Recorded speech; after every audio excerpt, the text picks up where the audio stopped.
இப்படித்தான் இருக்க வேணும் பொம்பளை.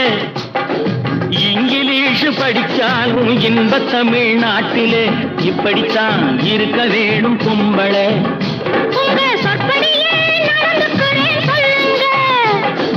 எப்படி எப்படி இருக்கணுமோ அப்படி அப்படி மாத்துங்க. சொற்படியே நடந்துக்கிறேன் சொல்லுங்க. இப்படித்தான் இருக்க வேணும் பொம்பளை.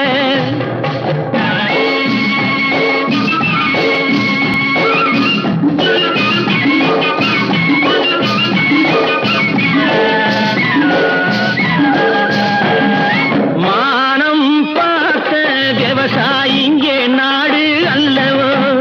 இங்கு மானம் நாணம் பெண்களுக்கு ஆடை அல்லவோ. அதுக்கு எப்படித்தான் இருக்க வேணும் பொம்பளை.